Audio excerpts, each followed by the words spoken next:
It's time to speak with reporter, columnist, and editor at the Montreal Gazette. Heck, sometimes he even runs the printing press. It's James Mennie. Good afternoon, James. How you doing, Tom? I'm doing very well, thank you, and yourself, sir. Well, I'm great, and happy Saint Jean, or if you prefer, depending on your secularity bent, or happy Fête Nationale. Yes, but we're all because we're all Quebecers here. Now, speaking of living in La Belle Province, there's news coming out that there will not be an English language debate in the upcoming provincial election. Yeah, I mean, listen, is anybody actually surprised?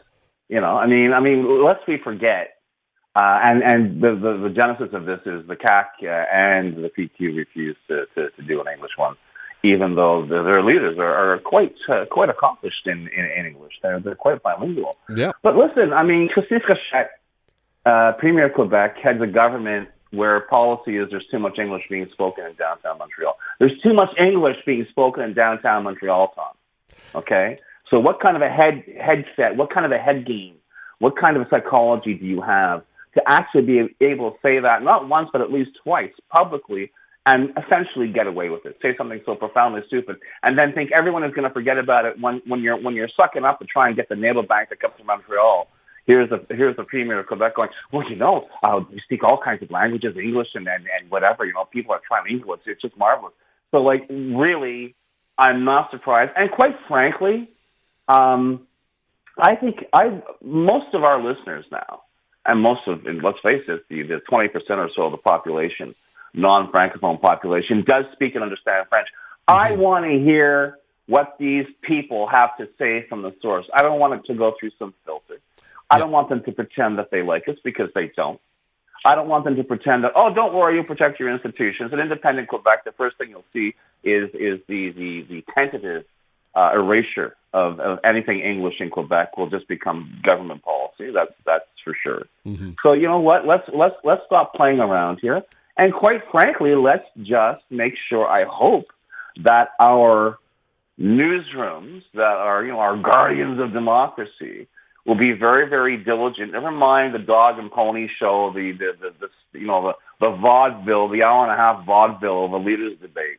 Let's just make sure that we just hound the party leaders about what their policies are going to be concerning Anglophone Quebecers. Yep. I don't think anybody's asking for any special treatment, Tom. Nope. But you know what? I think people would like to hear that. If you become, they want to hear a candidate say, if I become Premier, you're not going to get screwed over. I think right then and there, that'll be that you want to lock up the Anglo vote. That's the way to do it. Exactly. But listen, you know what? We'll wait and see what happens. Yep. And I've been hearing rumblings out our way. As you know, I live in Hudson. Yeah. And out our way, I've been hearing rumblings that there are those who feel that in the Vaudreuil-Soulanges area, there's too much English being spoken. Well, there you go. What can I tell you there, Tom? It's like, what's too much English? Yeah, sorry? exactly. What? Who? What? Yeah. What? Where's the cutoff line, right? What kind of entitlement must you feel to be able to say something like that out loud? Yeah. But you know what? Listen, I was about to say, well, it's part and parcel of living in Quebec, but guess what? It is, and it never has been. No. And I think the only way it's going to become that way is if people tolerate it. So really, I hope there is pushback, but you know what? I don't think I'm going to find out. I'm not going to get any insights into what our political parties, our provincial political parties are thinking, what their plans are, by listening to an English debate. So quite frankly, I'm glad they ripped the Band-Aid off.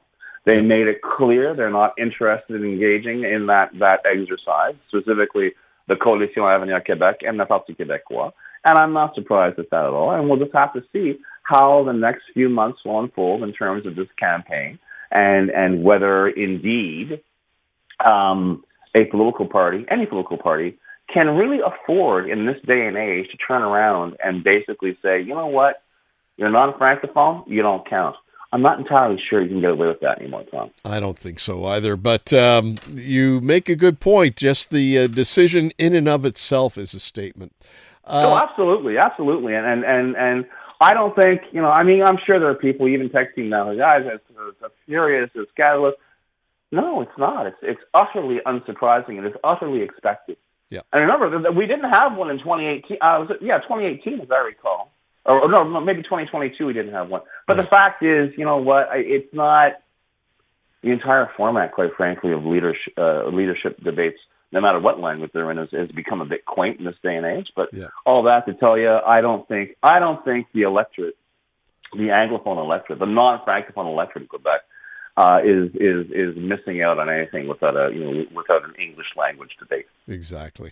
Now, James, what is the Carney paradox? Well, Tom, I love this because it is something that is sitting right in front of us, and we see it every day. And yet, for some reason, I know at least in terms of Quebecor, which is owned and controlled by madcap billionaire and former PQ leader Pierre-Carl Pelleteau, right? Mark Carney is the single most popular politician in Quebec by light years. The same great shaitan who said, you know what, 50 plus 1? No. That's not how it works in this country. He's still the absolutely, far and away, 60% positive opinion, 28% negative, and only 12% who don't know where they are. Compare that with the increasingly hapless Charles Milliard, head of the Quebec Liberals, 33% approval, 25% disapproval. Oh yeah, and 42% of the people don't even know him from a hole in the ground. So, but this is it. I get the impression that the Carney paradox in Quebec is very simply explained. He knows what he's doing. He sounds like he knows what he's doing. He looks like he knows what he's doing, and he is not swerving from that. He's not weaseling around. He's not pretending like Paul Saint-Pierre Plamondon that separation is not the immediate goal. Don't worry, be happy, everything's fine. There are tremendously a plethora of terrifying questions, or the proposed ripping up of Canada by people like Paul Saint-Pierre Plamondon, which are not being answered. They're certainly not being answered in this fantasy blue book that he unveiled on Monday. But this is it. I mean, but if you look at Quebecers, it would seem they know who they like, and it's Mark Carney. Even though there are some politicians who really think that he is the political antichrist in Quebec, and he is the biggest threat to Quebec's identity and future. Huh. Go figure, eh? Well, no, listen, hey, you've been around long enough. Remember, I remember another guy named Trudeau who was prime minister, okay? Yeah. And he was reviled. He was reviled in Quebec. Yep. Okay? Here's the problem. They kept scoring. They kept winning 70 or so seats in Quebec. So, gee, what was that about? Yeah, really. Huh. That's, That's a very, very interesting point you bring up there. And speaking of the Blue Book, by the way, we're going to be speaking about that a little later on in this hour, talking to a former Montrealer who's at the Canadian Global Affairs Institute in Vienna, talking about a Canadian, Quebec military and what that would look like. Yeah, I'd love to find out how they intend to, how they expect the feds to simply, hand over all military installations in Quebec to whatever republic is formed in the event of an independent Quebec. Well, like I say, there's such a disconnect, Tom. It really is. And the fact that this document and this party is not being laughed at the National Assembly, I find is absolutely astounding. It's almost frightening in a way, really, when you think of it, that nobody's really picking up and running. You would think. I mean, and then if someone wants to tell me, well, no, we're waiting until the time is right, until people are paying attention. Here's a news flash. It's 2026. People are paying attention 24/7. No okay, kidding. There is no downtime. There is no slow time. There is no summer lull. Okay, maybe people still go on vacation, but believe me, they are still hooked up 24/7.